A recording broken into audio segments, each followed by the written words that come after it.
بسم الله الرحمن الرحيم Bismillah ar-Rahman ar-Rahim. Brothers, sisters, friends, Assalamu alaikum. Welcome. Now I can see a lot of non-Muslims in the room. Just relax. I'm not Islam's answer to Billy Graham. I want to share the story with you so you can enjoy it, maybe understand a little bit more about Islam. The title of the story is From Kabul to Kaaba, but I want to take you back a few weeks before I entered Kabul. I want to take you back to September 11. I bet everyone in this room can remember exactly where they were, who they were with, what they were doing when they heard about September 11.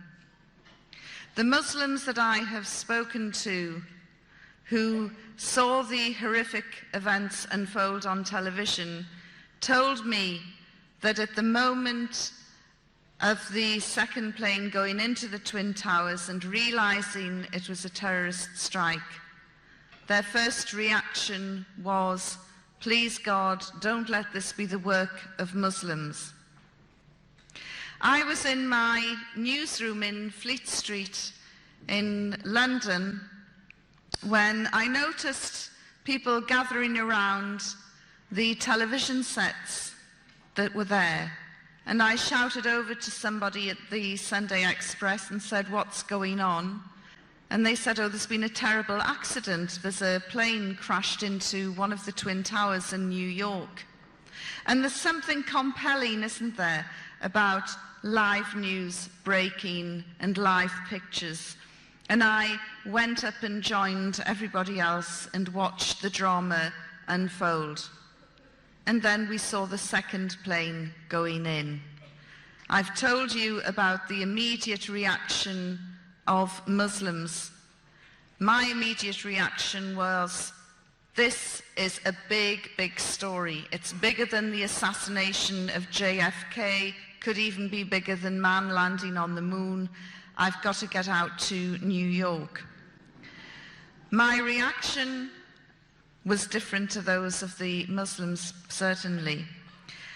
By the time I got to Heathrow Airport, the Twin Towers had imploded, the Pentagon had been hit, a plane had gone down in Pennsylvania. America was at war, it was under siege.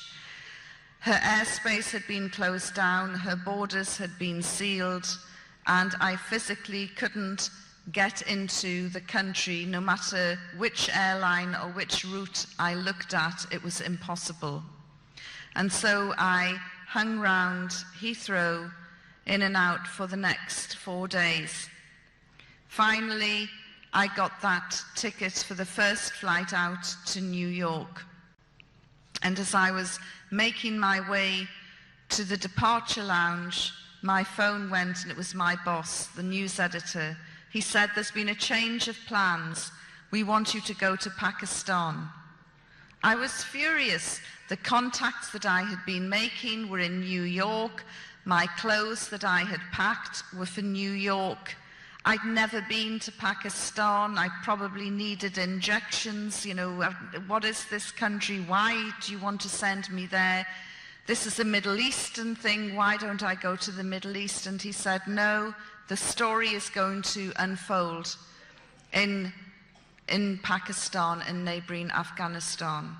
Within 12 hours, I arrived in Islamabad, dressed for New York, which went down very well, as you can imagine. And over the next few days, I started writing about people's hopes and fears for the impending war which was going to happen in neighboring Afghanistan, where the richest country in the world was going to bomb the poorest country in the world. By the end of the week, 3,000 journalists from around the world had joined me. They were in Peshawar, they were in Islamabad and they were down in Quetta. Thousands of journalists from all over the world, from print, radio, TV, the internet, every form of communication you can imagine. I worked for a Sunday newspaper. I was the chief reporter of the Sunday Express, and I was trying to second guess what the news would be at the weekend. You get a chance to be more analytical. And I'm not a journalist who has ever been spoon-fed from governments. I don't trust them. And so I began to think that the best story was probably in Afghanistan. From the ordinary people, the ordinary Afghan people, I wanted to know what their expectations and fears were, what life was like for them living under the Taliban. We'd read a lot of news. According to Bush and Blair, the Taliban was the most evil, brutal regime in the world. They subjugated and oppressed women. They killed them randomly. The tales that were coming out were terrible.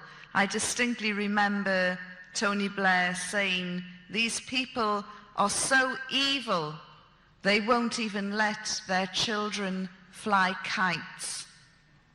And so I decided, well, I need to find this out for myself. And I went to the Taliban embassy in Islamabad, and I tried 3 times to get a visa, and 3 times I was rejected. And so in the end, with my guides, I had got 2 or 3 guides who were helping me, I decided to sneak into Afghanistan. The idea was planted in my head by the BBC's chief correspondent, John Simpson, who had put on a burqa and put his toe into Afghanistan and said, "Hey, look, I've become invisible." And I thought, well, if the BBC's gargantuan correspondent can become invisible, then surely it will be easy for me. And so we devised a plan that we would be part of a wedding party. I would go in with 2 guides, one from the NWFP province in Pakistan, the other one was born in Afghanistan. And we went in as a group. I put on the burqa, we drove through the Khyber Pass. That was another eye-opening experience. I imagined the Khyber Pass to be about 30 yards long. It was 33 miles long, winding, dramatic, mountainous roads, amazing scenery, traces of British imperialism everywhere. And then we went right down into a dust bowl known as Torkham, and there was no man's land. We got out of the car and started to walk towards the Taliban checkpoint, where some very scary-looking men with great big beards and big black turbans and Kalashnikovs were sitting, waiting. Suddenly I could hear my heart thump, thump, thump in my ears, and I'm beginning to think, maybe this isn't such a good idea. I wanted to turn round and run away, but I'd gone beyond the point of no return. But it was as predicted. I had become invisible. I didn't even warrant a first look, never mind a second look, as we crossed the Taliban checkpoint. I think I was a cross on someone's ID papers. And we went across, we jumped into a taxi, and we headed for the first major city, which was Jalalabad.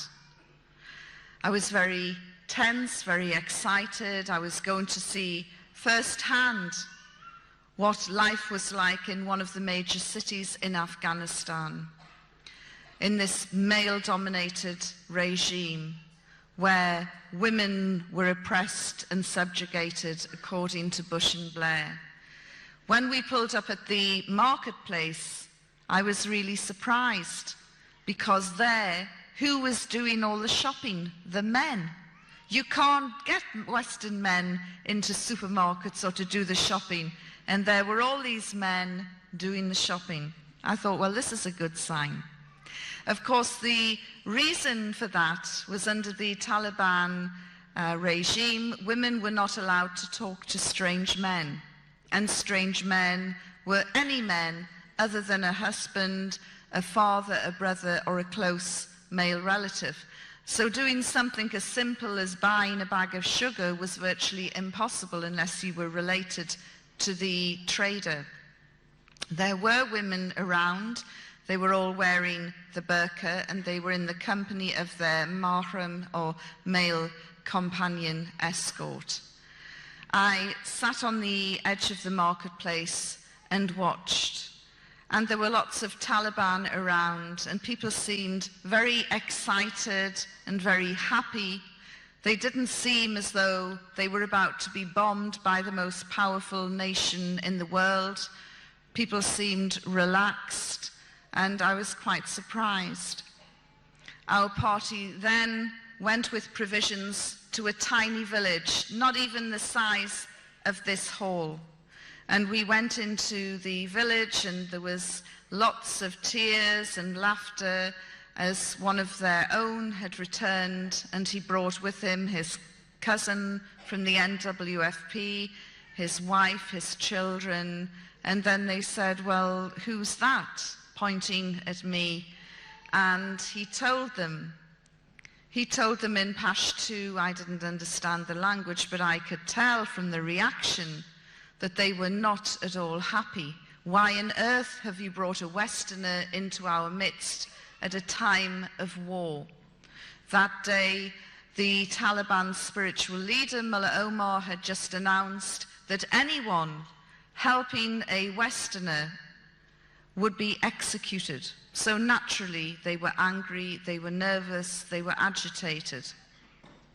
But within half an hour, the natural exuberance and hospitality and curiosity of the Afghan people overcame the villagers, and they started talking to me. The first was a young girl in her 20s, and I said, "What do you think about this impending war?" And she said, "I am so angry. I should be in a hospital by now, qualified as a doctor, ready to help my people, ready to save lives. People are going to be wounded in this war, and I could help and save them." And I said, "So what is your problem?" She said, "My training was stopped a couple of years ago. The Taliban closed down the training center and sent all the instructors home. And here I am now, back home, rotting away in this village when I should be helping my people." And I felt very sorry for her, and I could feel her frustration. Here was a young, ambitious girl, and her life seemed to have been put in limbo. Just then, her elder brother came in, and he, through the translator, started talking, and he also had been training to be a doctor at the very same medical school. And when it had closed down for financial reasons, he too had been sent home. So it wasn't just the girl who was being affected, her brother was as well.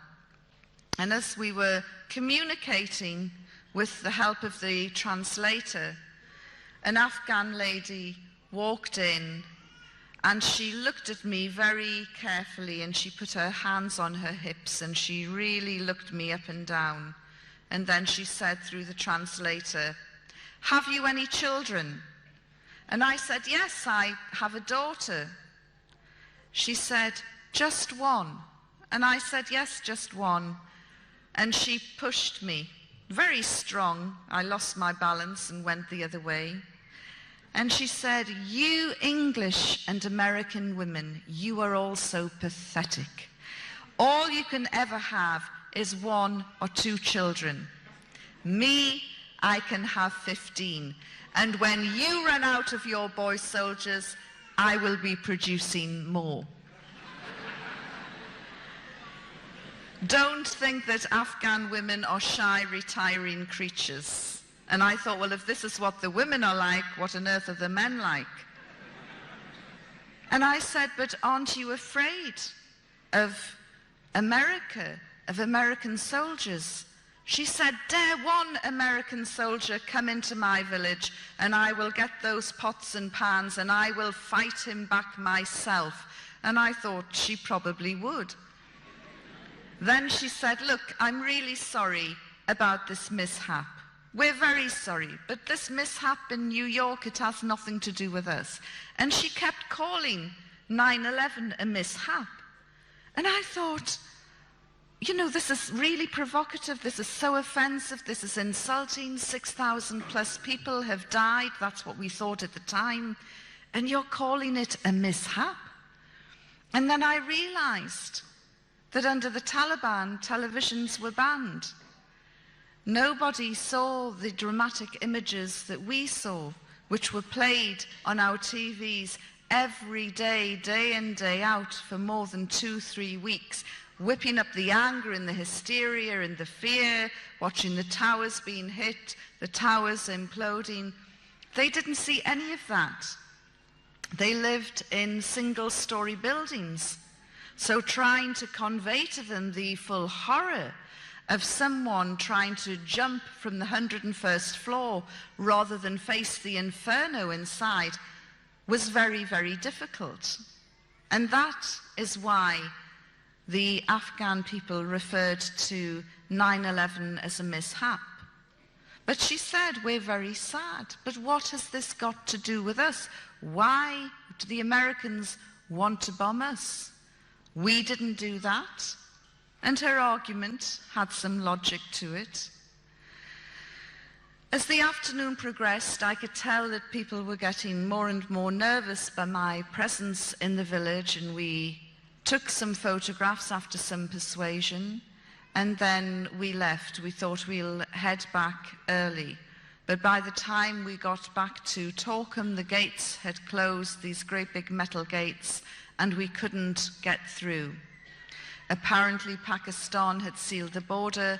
They weren't letting anybody in or out. We stayed overnight, and the next morning we went back to the area of Torkham, and again the gates were closed. And I said to my guides, if I don't get back by a certain time, my news editor will raise the alarm and there will be all sorts of panic. And one of the guides said, well, we can go through a smuggling route. And my eyes lit up at this. I thought, this is very exciting. This will give me something to write about and add to the humanitarian report that I will be doing. And I said, great, okay. And I imagined that we'd be going through narrow mountain passes and ducking from bush to bush, and it would be really exciting because the border with Afghanistan is about 1,400 kilometers long, and there are said to be about 300, 400 smuggling routes. So you can imagine how porous the border is. And so we went to this area called Dower Barber. But there was nothing secretive about it. In fact, there was probably more people in Dower Barber than there are in this room tonight. There were camel traders, there were donkey traders, there were people selling refreshments, people selling carpets. There were Afghan families with all their goods packed into hand carts heading towards Pakistan, unable to bear facing yet another war in their country, wanting to get to the safety of Pakistan. And there were lots of young men striding over from Pakistan, looking for Taliban recruiting officers because they wanted to sign up and fight with the Taliban against the Great Satan, as they referred to America. By this time, the Afghan shoes I had been wearing were cutting into my feet and they were bleeding and sore. And I complained, and one of my guides said, well, we're only 10 minutes away from the border, but we can go by donkey. And he said, can you ride a donkey? And I thought, can I ride a donkey? You know, I can ride a horse, I can jump with a horse. Look at these donkeys, they're smaller. They're the same shape and size, same shape, you know, and they look more or less the same. but they're smaller, probably easier to control. Of course I can ride a donkey. And so we set off and did a deal with this man. I never understood how we were hiring it, how he was going to get it back, but he was happy to part with the donkey. And I got on its back. Now, I don't know if it sensed that it had an infidel on its back or what, but it just bolted. And it tore through this area. And my feet were waving, my arms were waving. The wind caught the burqa that I was wearing and billowed the burqa, which made the creature even more frightened, and it ran even faster. I was screaming, my arms like this. I must have looked like a giant bat trying to balance on this wretched beast which was out of control. And as I moved forward to try and get hold of the reins just to stop it, the one piece of equipment that I had taken with me, a camera banned under the Taliban, slipped out of the folds of my burqa right into the passing view of a Taliban soldier. He saw this and went crazy. Now, I don't know whether the donkey stopped and threw me off, whether he stopped the donkey and pulled me off. What happened, I really can't remember. All I remember is hitting the ground at a great rate of speed and then picking myself up. And as I drew myself up, I looked straight into the face of this Taliban soldier through the grill of my burqa. And he was screaming and shouting at me. When I got back to London, some of my girlfriends said, "What was going through your mind at that precise moment when you knew the game was up?" And I said, well, for a nanosecond, and I said it was a nanosecond, I looked at this Taliban soldier and I thought, my goodness, you're gorgeous. He had the most amazing green emerald eyes, very high cheekbones, and a great big beard with a life of its own. Very, very striking. But as I say, it was a nanosecond. And then I thought, oh, I've been caught. So I took my camera off and I handed it to him. And then I closed my eyes, waiting to be shot in the head.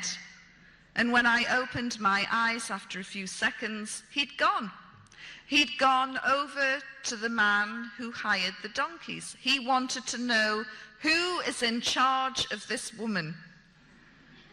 And then he would get to the bottom of the camera.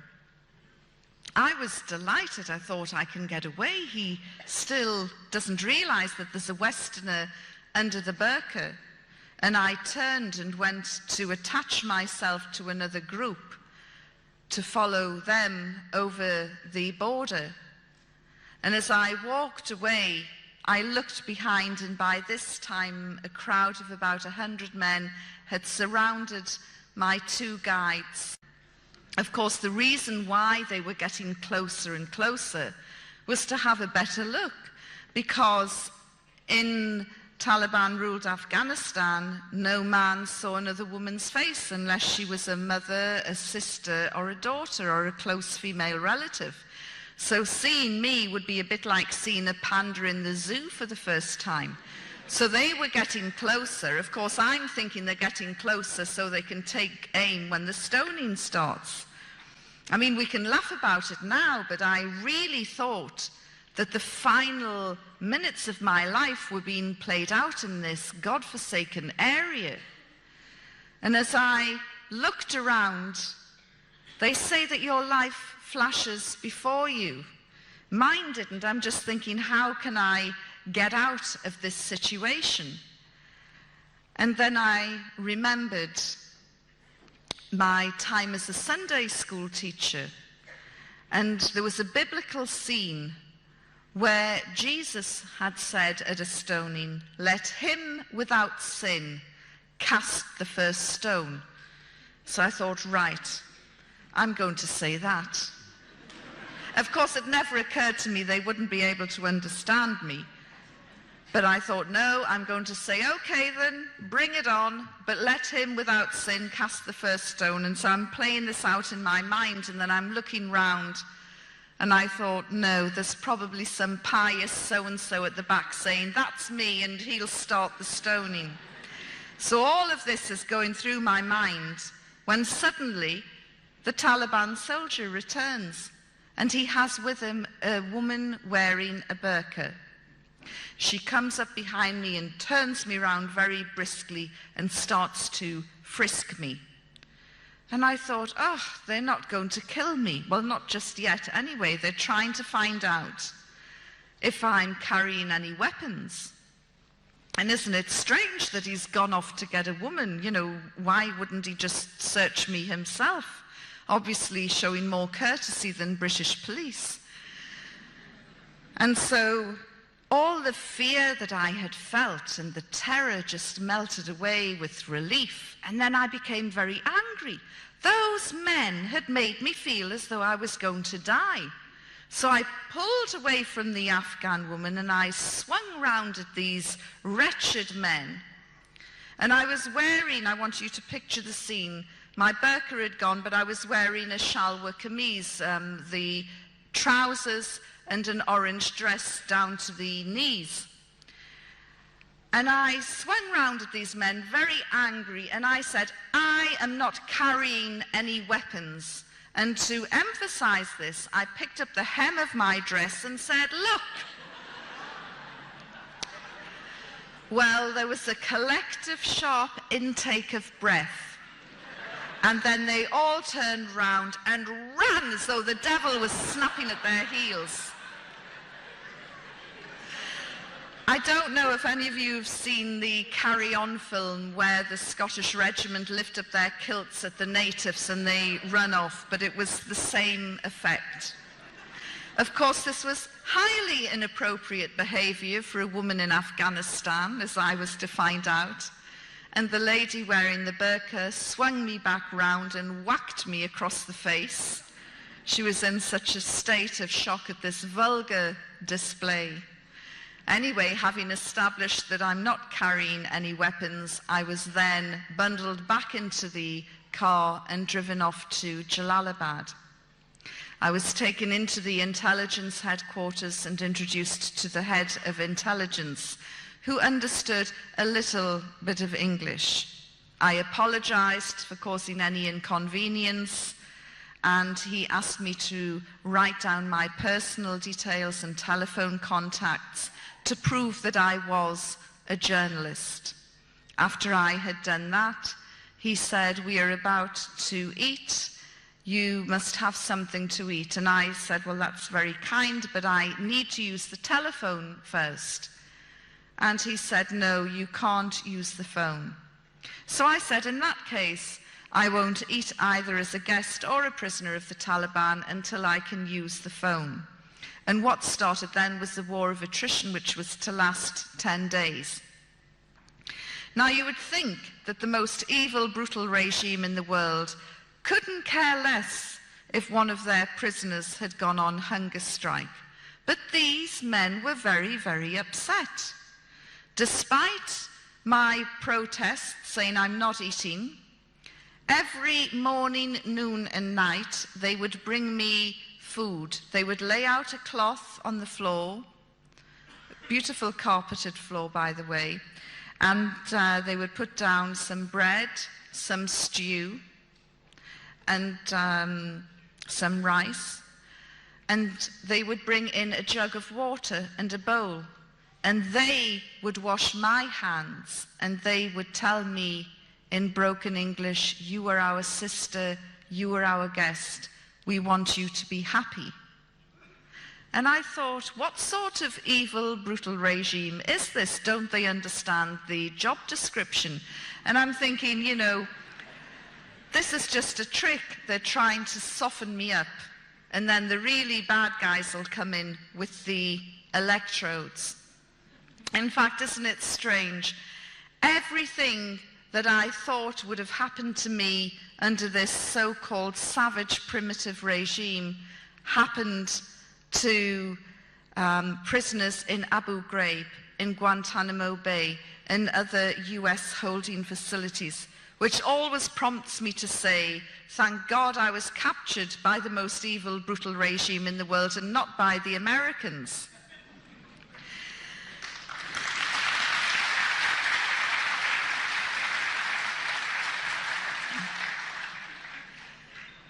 By the third day, they called the doctor. Not that I was feeling unwell at all, but they called the doctor and he came, a little man who trained in Germany, and he looked in my eyes, my ear, took my pulse, looked in my mouth, and I thought, they do this, don't they, on death row in Texas just before they're going to execute somebody. They like to make sure that they're fit and healthy. And then he took my blood pressure. And something bothered him because he then took it again. And I said, yes, I know I have high blood pressure. And he said, no, you don't. Your blood pressure is normal.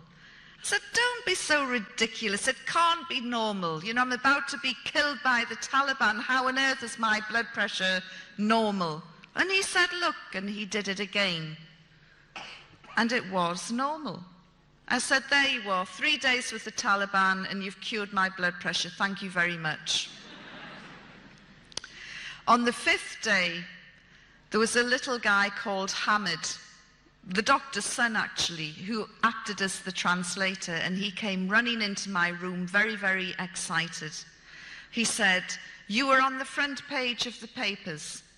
And he brought in the weekly paper from Jalalabad. And although photographs were banned under the Taliban, there were 2 pictures of me from Reuters on the front page with a little story and headlines that took over half the page. The headlines looked longer than the story. And I said, what does the headline say? And he read it out and he said, it says, the Taliban has cured Yvonne Ridley's blood pressure and she's very happy.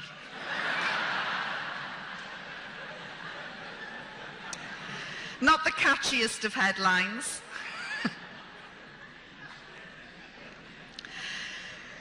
During those 6 days in Jalalabad, a procession of very scary, fierce-looking men came into the room and through Hamid asked me questions, and the interrogations would go on until maybe 8, 9 o'clock at night. They never physically threatened me. The worst thing that they said to me was, if you don't tell us the truth, you will be here for 20 years. I assured them that they would get sick long before I did. And I had decided on quite a risky strategy, really. I had decided to be the prisoner from hell. I had bought into the propaganda, you see, that this was the most evil, brutal regime in the world, and it didn't matter what I said or did, they were going to kill me at the end of the day, when they wanted to. And so I just thought, if I'm nice, they're going to kill me. If I'm nasty, they're going to kill me. Well, I'm just going to go down fighting. And so I was very abusive and aggressive. And the harder I pushed them, the nicer they were. And they would say, why are you angry? You are our guest. You are our sister. Hamid had to translate my words. And one day he said to me, I am terrified of these people, and you should be as well. And it's not nice for me to translate your words. I get scared. On the 6th day, Hamid came to see me, and his face was nearly black with fear. His mouth was so dry he could hardly talk. And he said, you have a very important visitor. And I said, who is it? He said, I can't tell you, but you must be respectful. I said, well, who is it? Is it Mullah Omar? And he said, please, just be respectful. You have to show some respect. This is a very, very important person. So I'm thinking, I wonder who it can be. 10 minutes later, there was a knock on the door. Although I was the prisoner, I had my own key. And so I unlocked the door, opened it. Hamid stood aside, and there in front of me was a man who made my blood run cold. The hair on the back of my neck lifted. For 6 days I had avoided talking about religion, and there in front of me was a religious cleric, a Maulana. And everything in Afghanistan is dirty, ripped and torn and dusty. He was wearing an immaculate ivory gown, one which went right down to the ground. The Taliban's clothes were above their ankles. This guy's clothes were right down to the ground. You couldn't see his feet. And he had a great big ivory turban. A very modest beard by Afghan standards, very light brown, modest beard, and light brown eyes. And he had beads which he moved, like rosary beads, which he moved 2 at a time. And there was something else about him that I thought was weird. And when I mentioned it to my first Muslim crowd, a few of them went, Alhamdulillah. When I told them, I said there was something really weird about this guy. He had a shine on his face. It was like a light on the inside coming out. I've never seen anything like it before. And I was told by my Muslim friends back in London, this is the nur, the light that comes out of somebody who is very pious, very practicing, a very good person. I didn't know that at the time. I just thought there's something weird and spooky about this guy. After I recovered, I moved aside and invited him into my room. And he was so graceful and elegant, he didn't even seem to walk. He just glided in and glided down. And I sat opposite him, and Hamid acted as the translator. And he said, "What is your religion?" And I thought, oh, here we go. I said, "I'm a Christian." He said, "Yes, but what sort of Christian? Are you a Roman Catholic? Are you a Protestant?" I said, "I'm a Protestant from the Church of England." And he's smiling and moving his beads. And he said, "And what do you think of Islam?" "Oh," I said, "it's fantastic. It's absolutely wonderful." Of course, I knew nothing about Islam, very little, and the little that I knew was totally wrong as it turned out. And I went off in praise for 2 minutes of this faith that I knew so little about.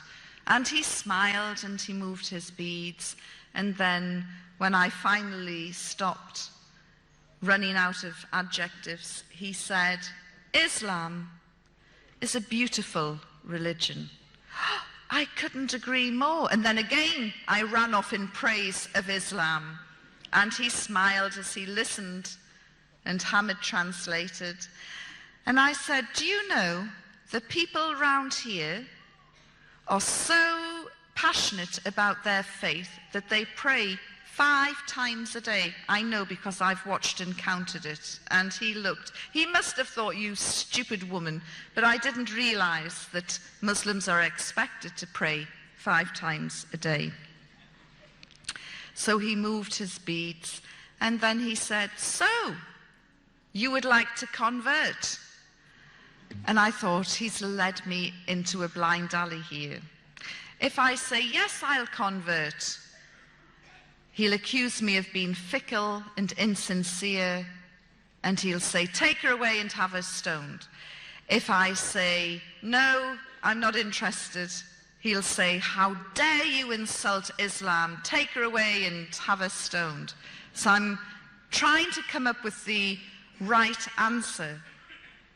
And then in the end I said, "Look, I can't make such a life-changing decision while I'm in prison, but if you let me go, I promise I will read the Quran and I will study Islam."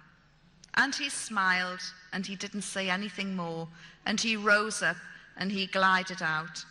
Hamid went scuttling after him, and he returned a few minutes later, and he said, You're going home on a red crescent plane. Well, I punched the air and congratulated myself for having dealt with this Malana, this religious man, in such a clever way. And within a few minutes, the little goods that I had accrued were in a plastic bag, and off I was in a truck heading for Kabul. 7 hours later, after a dusty, bumpy ride, we came into Kabul and drove straight past the airport. But I was okay. I just thought, well, there are other Westerners being held by the Taliban. We're probably going to pick them up. All I know is that I'm going home on a red crescent plane. That night, I was to find out another aspect to the character of the Afghan people. They don't like giving you bad news. They don't like telling you anything that will upset you or cause an adverse reaction. And so we drove past the airport, and then we pulled into a really grim prison. Everything that you would imagine a third world prison to be.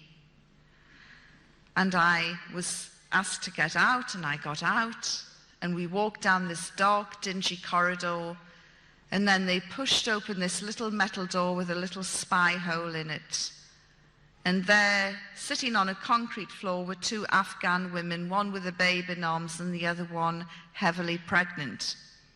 And they said, "Tonight you will stay here." And I said, No, you've made a mistake. I am going home on a red crescent plane. Of course, the thing is, when you lead someone on, you have to deliver the bad news at some point. And so the bad news was delivered to me then. You're going nowhere. You were a bad woman. You entered our country illegally without a passport. You have to be punished. I screamed and shouted. There was no way I was going to go into this cell, and to get me out and get me to the airport. And I said to them, "You can't do this to me. I'm British." And they smiled. Just then, another cell door opened, and 6 women wearing hijabs came out. And one of them said to me, "Are you from the Red Cross?" I said, "You speak English?" And she said, "Well, I'm Australian. These 3 are Germans, and the other 2 are Americans." And I went, "Oh my God, you're the Christians, the charity workers who were locked up for trying to convert Muslims to Christianity." And they said yes. And I said, "Look, there's been a terrible mistake. I'm supposed to be going home on a red crescent plane. Will you tell these people?" And the women all spoke the language. And I could tell by the heated conversation and the expressions on everyone's face that I was going nowhere that night, certainly not on a red crescent plane. Deanna Thomas, the Australian girl, said to me, "Look, why don't you stay in our cell tonight, and then we can sort this mess out later." And in truth, I hadn't had any female company for over 6 days. These girls spoke my language. Furthermore, if I ever got out of this hellhole, I might have an even better story to tell. So I said, yes, okay. And I followed them into their cell. And I looked around, and it was so grim. It's everything you would think a third world prison to be. And suddenly I broke down and I started to cry. The first tears that I had cried since my captivity. And I said, well, the Taliban have finally broken me. And amid the sobbing, I felt for my cigarettes, because although cigarettes were banned under the Taliban, when they realized I smoked, they gave me lots of cigarettes. So I pulled out my cigarettes and I was about to light up when I just said, "Oh, does anybody mind if I smoke?" And the tears were coming down and I'm sobbing and about to light my cigarette when they all said, "Yes, this is a no smoking cell." How could I find the only no smoking cell in Asia? How unlucky can you get? They said, "Look, if you must smoke, go outside into the courtyard. We're about to have a meeting." Suddenly, my nicotine craving went, and I said, "A meeting?" And they said, "Yes, we have 2 meetings a day." And I'm looking round, and I'm thinking, what happens round here that they have 2 meetings a day? It's the escape committee. They're digging a tunnel, and this is a progress report. So I said, "Do you mind if I listen in to your meeting?" And they said, "No, not at all." So I suddenly forgot about my cigarettes for the time being, and I sat on the edge of this bunk bed, and the 6 girls sat in a circle on the floor, and then they pulled out their Bibles. And I'm thinking, I don't believe this. They have been charged under Sharia law with trying to convert Muslims to Christianity. They're in serious trouble. They could be executed. And now they're getting their Bibles out. And I'm looking at the door expecting the Taliban to come bursting in and beat them up or do something horrible to them. And nothing happened. Of course, as I did read the Quran later, it states quite specifically that we must, as Muslims, protect people of the book, i.e. Jews and Christians, and we must allow them to carry on and carry out and perform their faith. And this is exactly what the Taliban were allowing the Christians to do, although I didn't realize it at the time. So they read from the Bible, very loudly, a passage appropriate to their position. And after 20 minutes, they put their Bibles down and pulled out handwritten pieces of paper. And then they started to sing. Now, I can tell you, as you know, I was a practicing Christian in those days. And when I say practicing, I probably went to church maybe twice a month, which in some people's eyes is bordering on fanaticism. And we would sing, you know, these Victorian hymns, and they started singing, not Victorian hymns. We are talking very loud, very robust, happy-clappy, full-on Southern Baptist style, hallelujah type singing. So this started, and at that point I went outside into the courtyard and I smoked 3 cigarettes off the trot. The azan, the call to prayer, started, and I thought, I don't believe it. I've got Muslims on that side of the wall, Christian fundamentalists in that cell. No wonder that religious cleric was smiling as he left me. He probably thought, she won't convert? Well, feed her to the Christians. Although I make fun of them, I have to say that those 6 girls were incredibly strong, and their faith did get them through their ordeal, which lasted much, much longer than mine. After they'd finished singing, they then started praying. And again, it was really full-on, in-your-face, hallelujah type praying. In fact, at one point, they were all shouting different things, and at one point I could hear one of the girls, I think it was the American girl, Heather, shouting, "Lord Jesus, show me the way out of here." And I have a very gallows sense of humor, and I felt like shouting back, "Straight down the corridor and turn left, but there's a great big Talib there."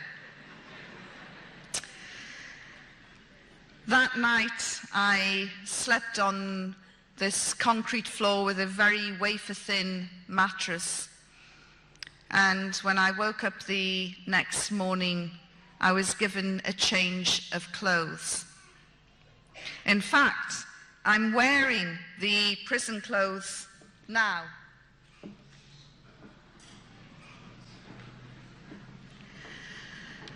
Nobody put me in an orange jumpsuit, shaved, shackled, or abused me, or raped me, or sodomized me, or videoed me for the gratification or pleasure of others later on. As you can see from what I'm saying, my experience was completely different to those who fell into the hands of the Americans. So that morning, a new change of clothes, so I set about washing the old ones. And one of the German girls took me into the courtyard and gave me a metal bucket and took me to a hand pump, and she said, "You can get your water from there."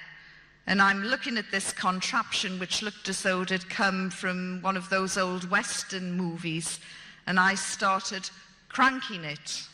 And eventually some water came out, and I'm saying, "This is amazing. How do they heat it underground?" And she started laughing. She said, "It's cold." I was given a pumice stone and some soap flakes, and I set about washing my clothes. And I then hung them on the washing line in the prison courtyard. Within 5 minutes, I'm sitting trying to enjoy the last days of the summer sun, and the prison governor came in, a great big man with a huge beard and really a very scary looking dude. And he came in, and in broken English he said to me, he growled at me, "Remove those garments." And I'm looking, I said, "It's my washing. Remove them now." And I said, "I can't. It's my washing. I am washing my clothes. This is a washing line. We dry our clothes on the washing line." "Well, cover them up." And I'm looking, I said, "You stupid man. You've obviously never done the washing in your life. How on earth will it dry if it's covered up?" So he stood there for a couple of moments, and then he said, "Well, take those items down." And he looked the other way and sort of pointed. And I realized he was talking about my underwear. And I said, "No, this is the female wing of the prison. If you don't like what you see, clear off." He said, "Remove them." And I said, "No, if you don't like them, you remove them." And I thought he was going to explode on the spot. He then went storming off, and he returned 15 minutes later with the Deputy Foreign Minister of Afghanistan. These people are about to be bombed by the most powerful country on earth, and a diplomatic incident was unfolding as a result of my underwear.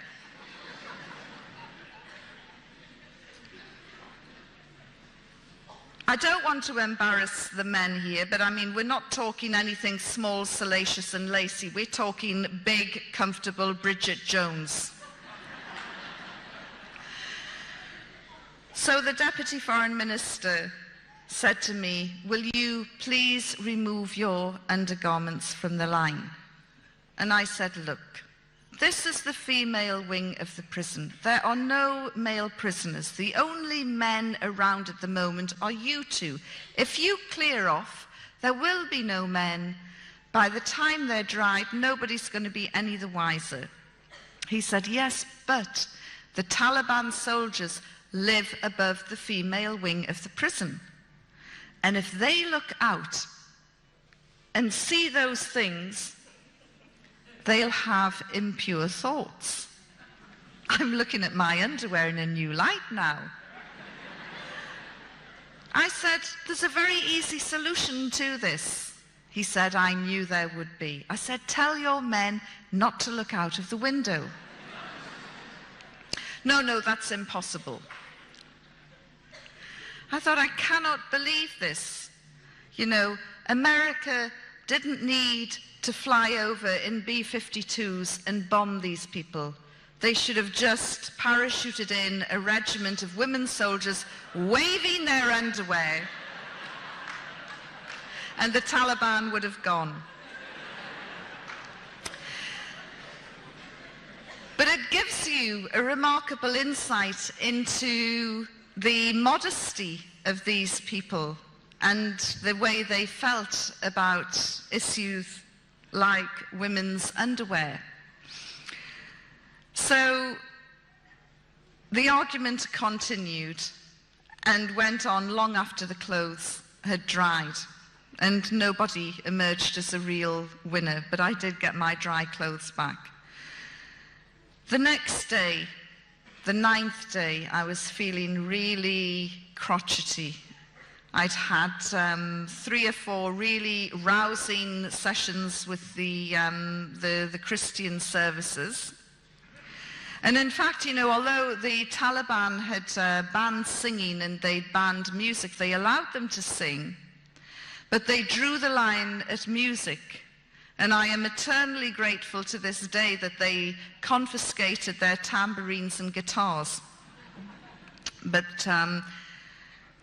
so I'm feeling really wretched and bad-tempered and thinking, I'm never going to get out of this place. I can't take much more of this. And the Deputy Foreign Minister returned with his sidekick, a man I called the Smiling Assassin. And he said, we want to ask you a few more questions. And I said, no, I'm done with answering any more questions. I'm finished with you people. I've had enough. And I then launched into a series of insults and curses and swearing. And then I rounded it off with something that I've never done in my life before, I've never done since, and you would get sent off a football pitch for doing it. I spat at them.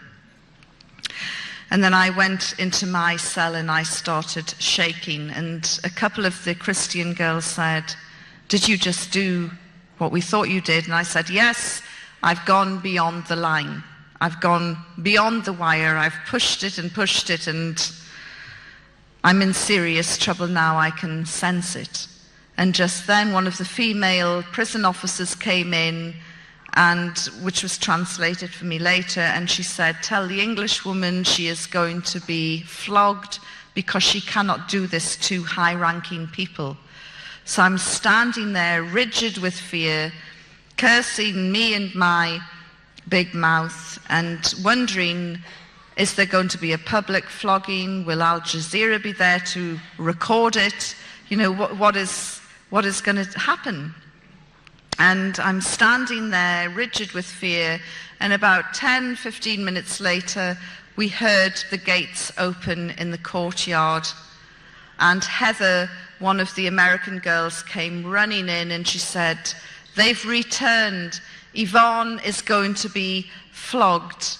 And just then, 3 of the Christians threw themselves down at me and grabbed onto my clothes and started saying, Lord Jesus, don't let Yvonne feel any pain. And I'm standing there looking at them thinking, you know, you're making it worse.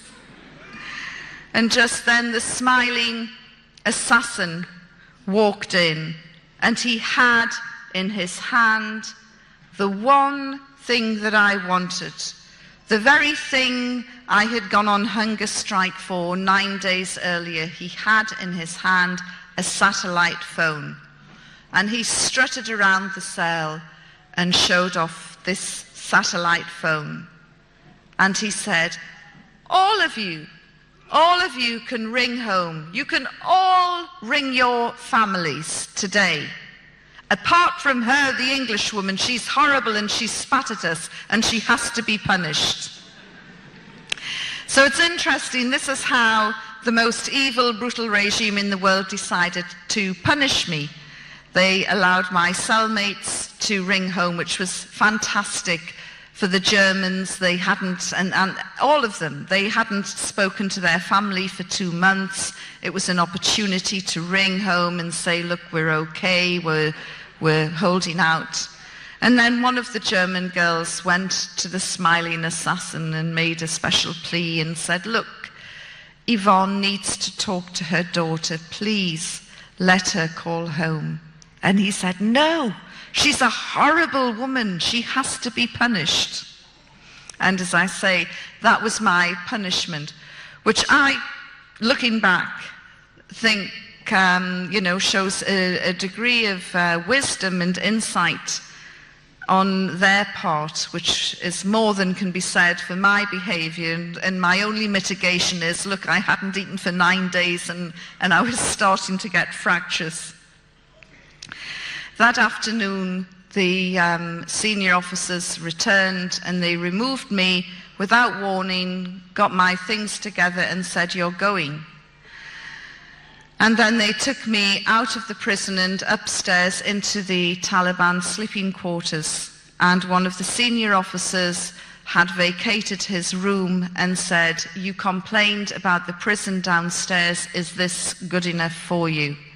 And it was a very nice room by Afghan standards. And he said, tomorrow you will go home, inshallah. And I said, what is this inshallah you keep using at the end of every sentence and it never ever happens? Of course, I now know inshallah means God willing. And they put me in this room, they gave me the key, I locked myself in. I had a fantastic view over the city of Kabul, looking right up to Kabul Hill where all the anti-aircraft units were.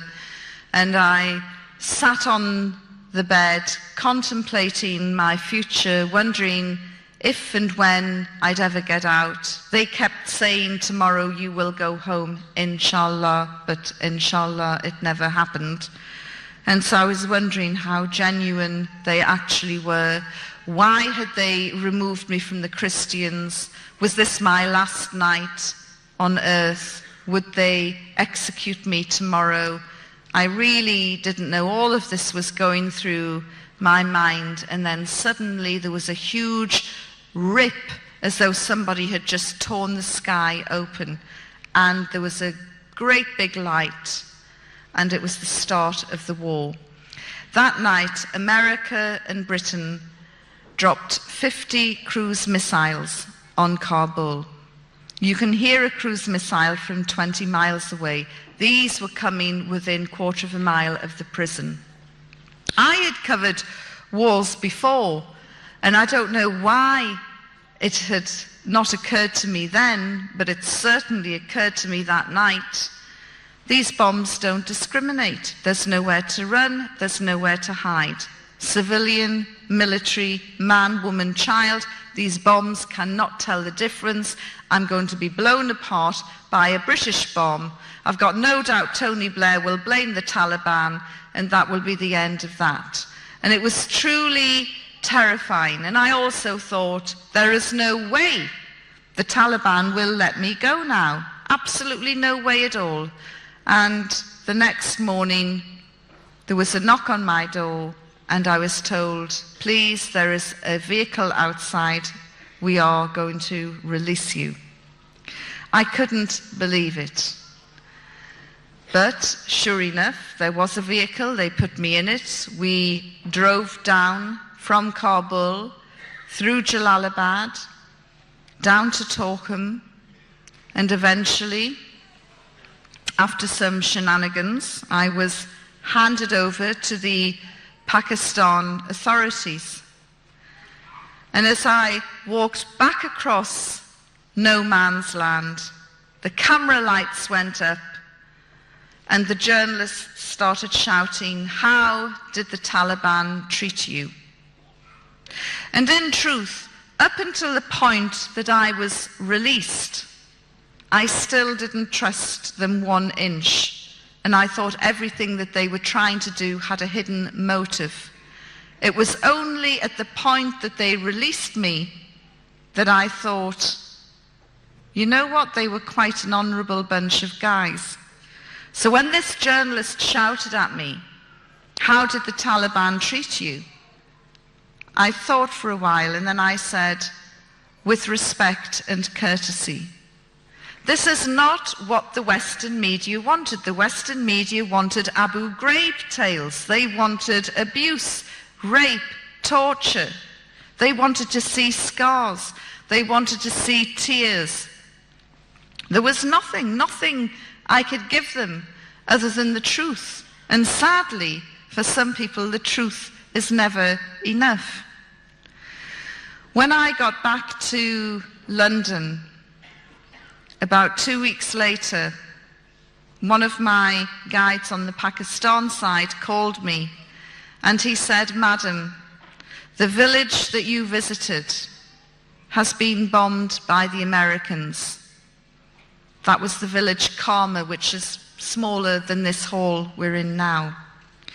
And I said, "Look, Pasha, I know these terrible things happen in the fog of war. And it's awful, but these accidents do happen."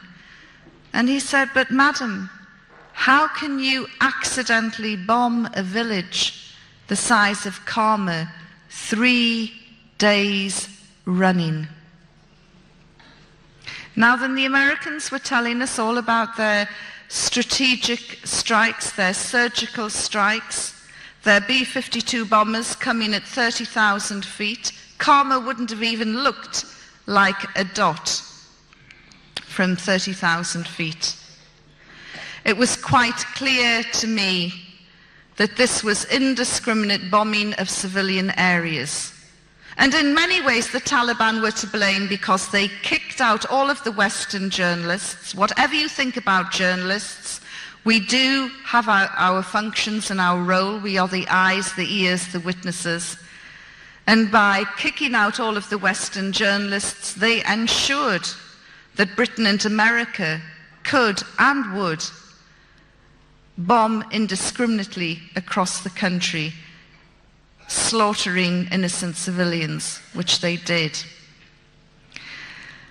That propelled me into the anti-war movement and made me become very, very active as an anti-war campaigner. At that same time, I remembered the promise that I had given to the religious cleric. And I thought, well, against all the odds, they kept their word. While they hung on to the Christians, they let me go. And really, I should keep my promise now. And I started to read the Quran. Very soon, groups of Muslims found out, and somebody gave me a wonderful English translation by A. Yusuf Ali with an index in the back. So I thought, great, I'll get this over and done with very quickly. I'm going to cherry pick and I'm going to read all about the subjugation and oppression of women and what promotes people to slam planes into towers. So I started cherry picking and going through all the women's issues. And then I had other Islamic literature to support my reading of the Quran. I couldn't believe what I was reading.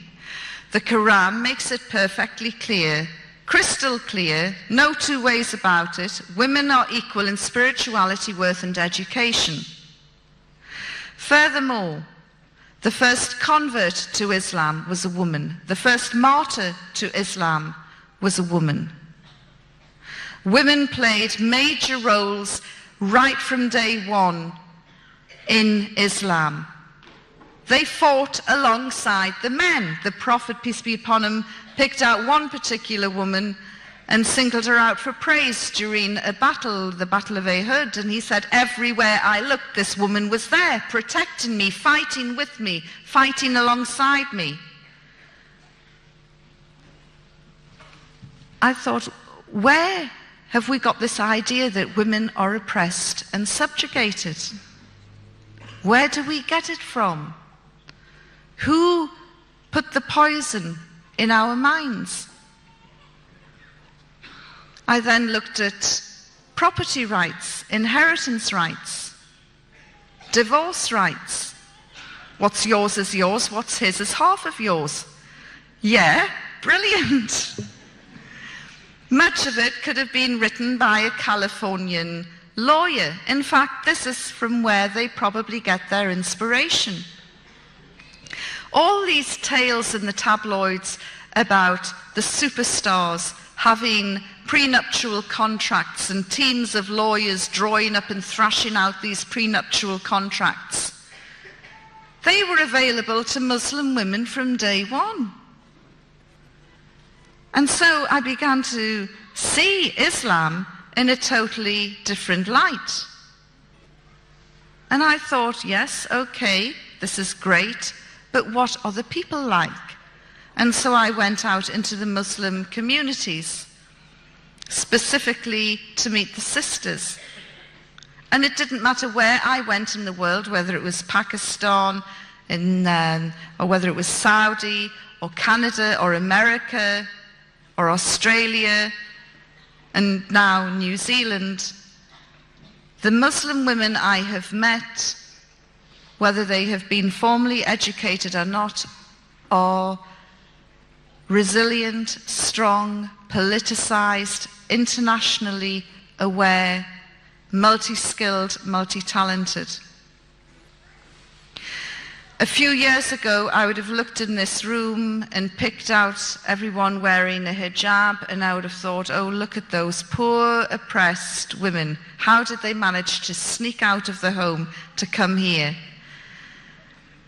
Now I'm looking and I'm trying to work out who is the engineer, who is the doctor, who is the lawyer, who is the teacher, who is doing the PhD, who's doing the MA, who's raising kids at the same time, supporting their man, running a business, a charity, who is the backbone of the community. I see incredibly diverse women. And I remember a sister in Canada who said to me, Yvonne, my head might be covered, but my mind is not. And the most valuable lesson that I learned from the sisters that I met is never ever again will I judge a person's freedoms and liberties by the length of their skirt. So this was wonderful. The other thing that I learned about the Muslim community is it has an incredibly gossipy network. And I could visit somebody in Glasgow one day, and by the next morning I'd get a phone call from somebody in Karachi saying, I hear you were in Scotland. How did it go?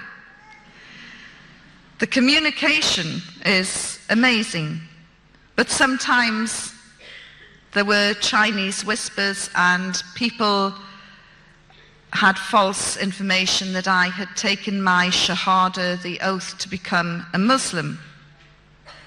And I remember one day, I'm sure many of you in this hall will have at least heard the name.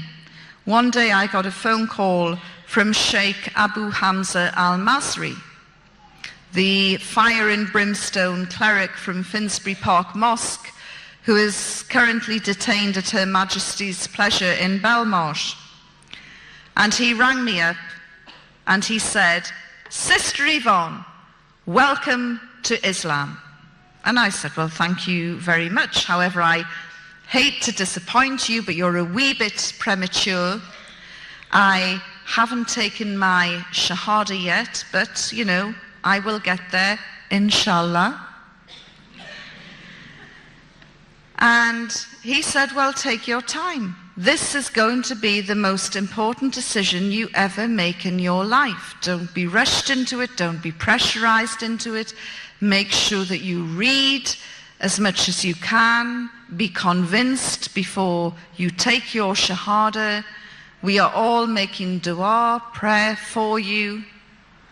And I thought, I can't believe that this is the fire and brimstone cleric from Finsbury Park Mosque. The tabloids love to hate him because of his hooks and his eye patch, and they really have demonized him. And I said, well, thank you very much for your understanding. I will keep you informed with my progress. And I was just about to close the line when he said, well, there's just one thing I want you to know.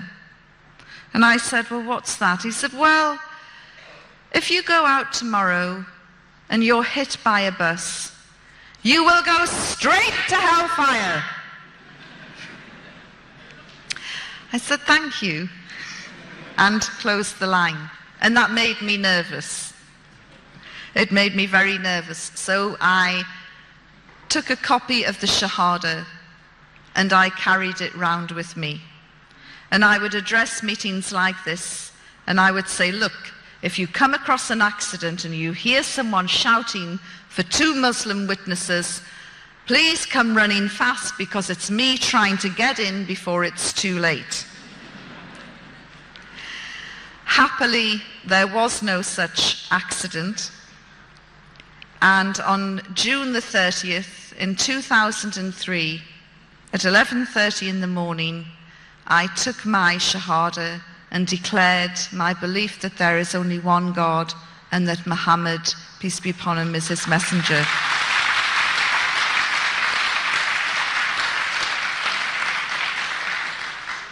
And I joined then what I consider to be the biggest and the best family in the world. And I know that wherever I go in the world, it doesn't matter how remote the place is, I will meet brothers and sisters who will give me their love and support and help if I need it. And that is very important to me. I was also lucky enough in January this year to go on Hajj, the annual pilgrimage which Muslims are required to do at least once in their life.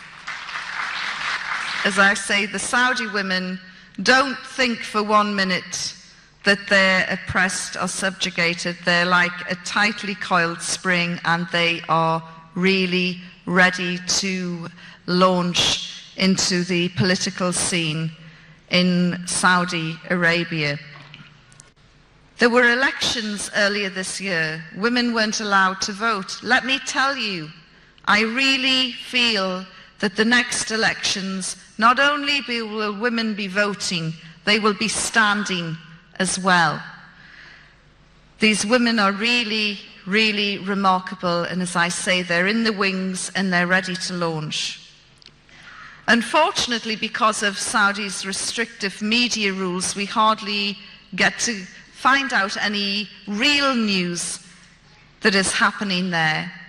But these sisters from Jeddah told me how distressed they were during the Second Intifada, the uprising in Palestine, how distressed they were, and they had been discussing this in the mosque after Friday prayers.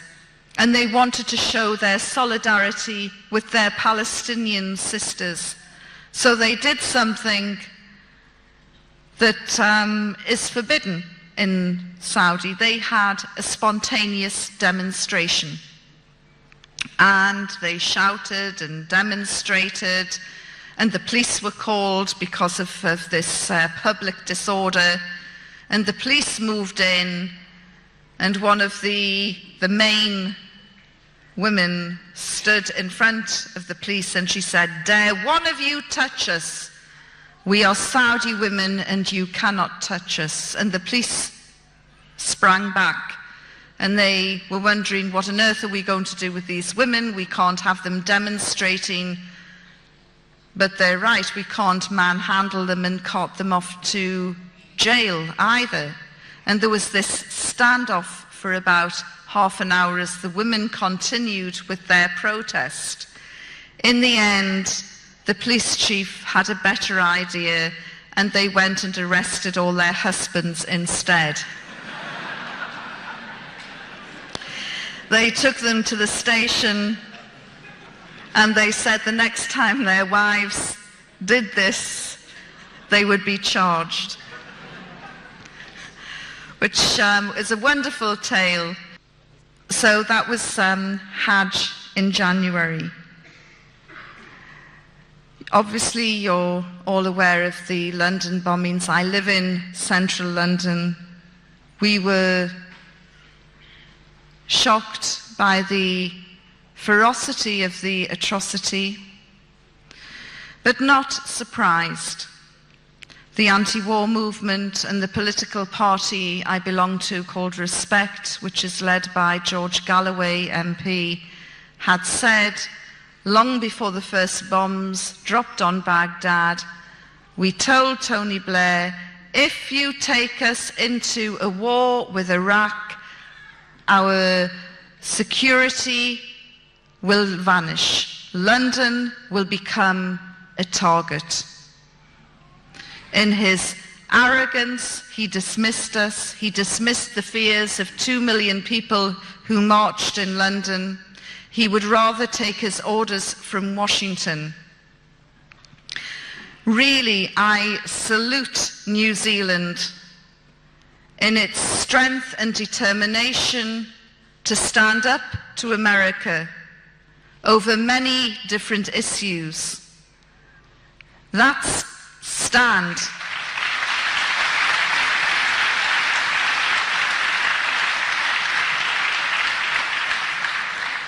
it should be me applauding you.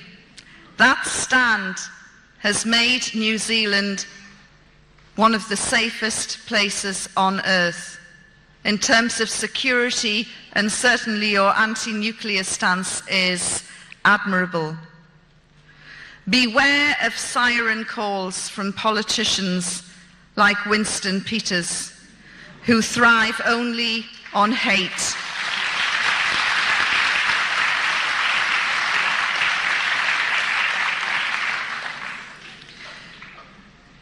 You have a very important election coming up soon.